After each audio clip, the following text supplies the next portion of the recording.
Okay, I want to begin by really reminding you, as this was our starting point a few hours ago, and few words.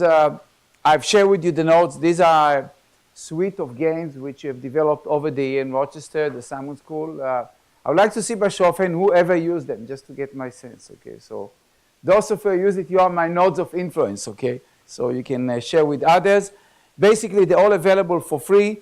Those most popular is the two-sided platform that several of you have been used. Pedro gave us a lot of good ideas to enhance the game. They really added a lot of good insights there. Information pricing. And these games are now used by people who teach strategy, information economics. I use in the core class the fishing game and the stock trading game. In OM, they use the news vendor. In operation and IS, they use the beer game. And I have a rule, whenever you adopt the beer game, you get a bull whip from me. So I send it to all of my colleagues to his office. I get a thank you note, say I can't wait to use it at home, okay? So I don't know what's the idea, okay? But the bull whip was used for wrong purposes. One of the interesting insights is when you combine mathematics with games, is something those of you who played the game could have seen it. This is the Nash equilibrium, collusive equilibrium. That's from game I played with my MBAs a few weeks ago. And you see how very quickly they converge into the Nash equilibrium. So they learn game theory, they learn economics, they never believe it. Once you play the game, I tell them, John Nash whispered in my ear before you walked into the room. I knew how you will play.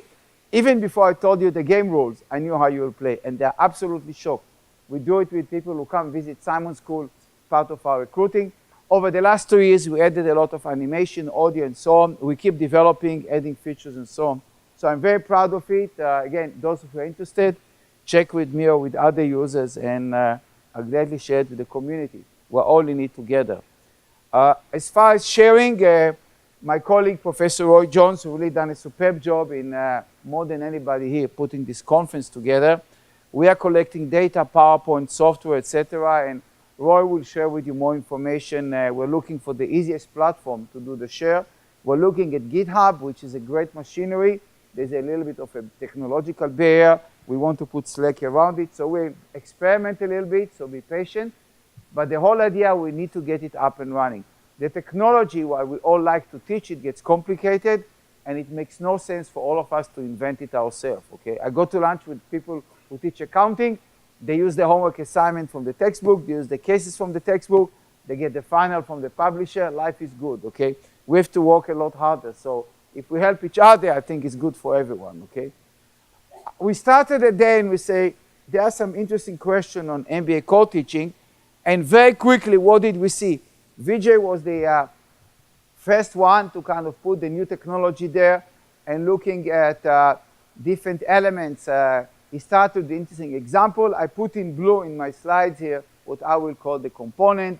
Disney reimagining itself, Peloton, the exercise, fitness, and so on. And one of the interesting insights is protect your flank and kind of the home front when you look at platform strategy. All of us teach a lot more platform strategy. It's getting more and more into the core. Where Florin gave us the demo of Gephi and everything it does around it. An amazing technology. I definitely plan to use it myself. I think it really gives a lot of insight with relatively small amount of mathematics, because for students to do all the math on network makes no sense. The Mindstorm case, the 3D business model, we talked about it over dinner, looked at it. I really love it. Strongly recommend. If it's up to me, all of us will be doing Mindstorm project with our MBA students. It's a way to give them a sense of how we put things together. Then Gordon, who is a well-known innovator in the core class, gave us some trade-off on different tools he's using. Yellow Chain. I guess you guys are moving to Slack. Am I correct? Or you're using this still? Okay. But definitely there's a lot of experimentation going in there. Which tool to use, Excel Miner, Rapid Miner, etc. SQL, I can tell you I've been teaching core more than everybody else in the room. I think Chaim Mendelson beats my record, but very few do for 31 years. Still, I enjoy it. I got like 90-second standing ovation on Wednesday afternoon, so maybe it went okay this year, who knows. But the point which is more important, we constantly innovate. There are many tools come in. Our marketing faculty put pressure to say, all our core students need to know SQL pretty well, and they kind of raise the bar. So there's a lot of demand for those. It's not just in one place. TAP, as I mentioned earlier, it's a great book, and Ravi gave a good presentation. The book itself has a lot of insights and a lot of references, and you can use it with project, part of a module in the core, or even do a whole class, quarter or semester class on mobile business impact of mobile computing. I love the video, and I want to look at it again, okay? We talked about Slack and GitHub, and we're experimenting with that. Then we talk about the implementation of streaming, sharing, and stealing. None of us steals data. I know we're all very honest, okay? So it's only about streaming and sharing. Great text. I love the idea of looking at the entertaining industry as just one industry that cuts across everything. And use the example there because every student can relate to that industry for sure. Great book, highly recommended. Then we talk about the mini case assignment.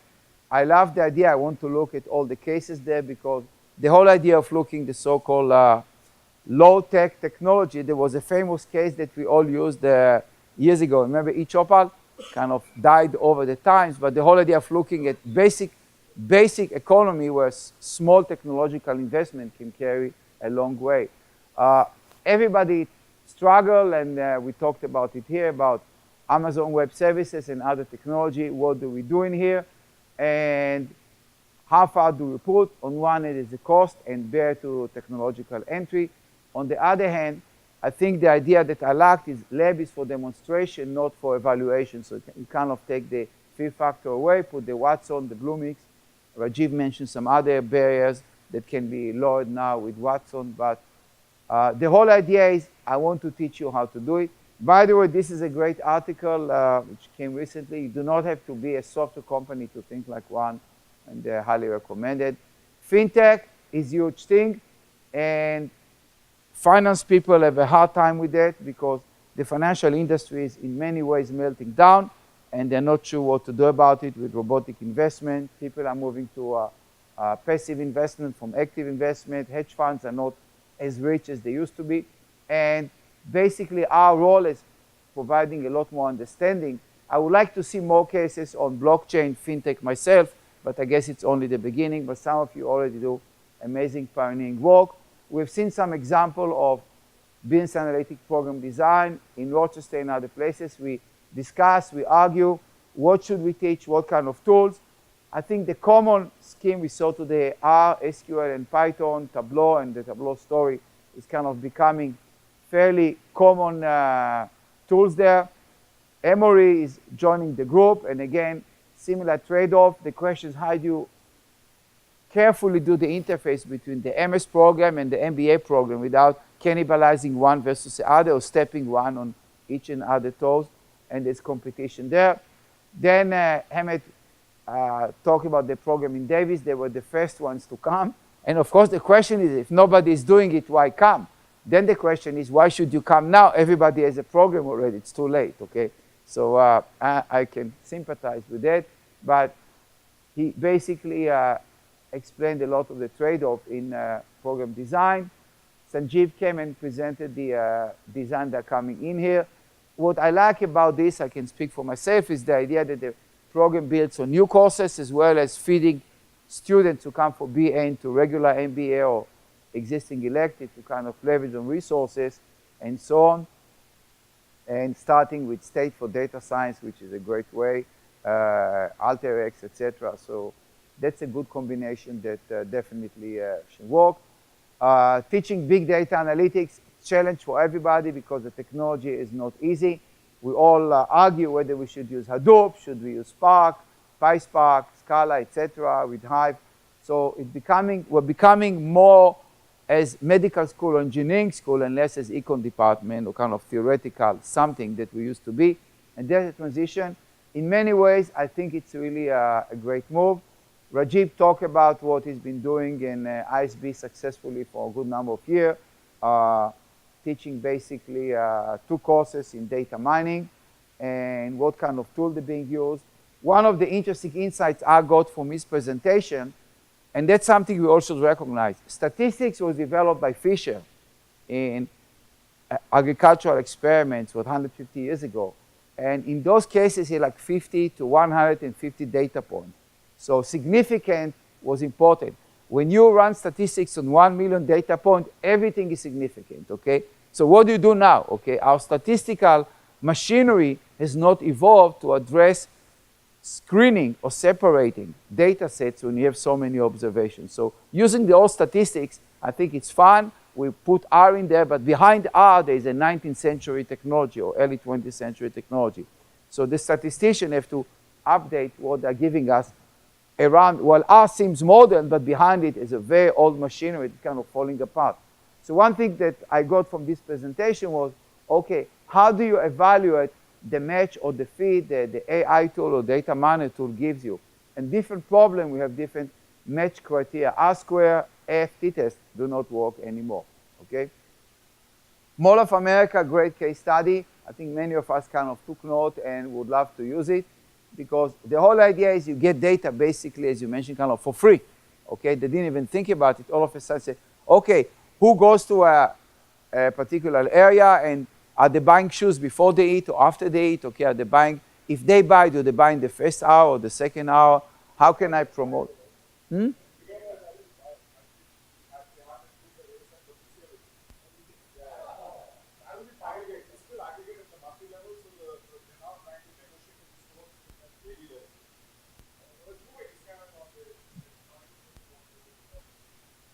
Well, the mall all struggle with the same thing. The stores are leaving, they are dying. Even you want to see our customer going store by store or door by door, do they go which way they just go? It's very important. Who do they visit, okay?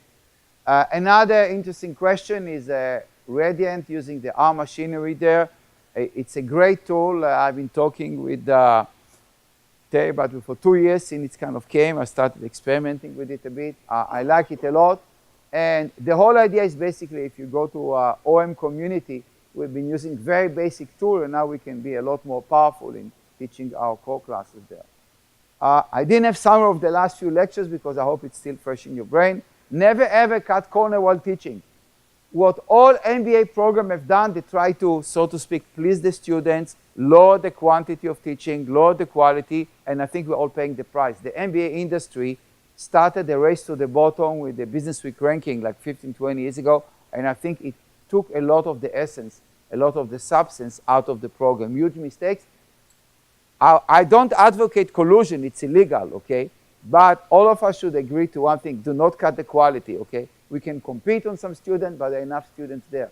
My view is teach well and they will come, okay? We are all in it together, okay? So remember, there's a beautiful dinner, sunset dinner waiting for us here, courtesy of the University of California, Irvine, and the organizer here. So let me thank all the organizers, and thank you all for coming a long distance to participate. It's a great pleasure.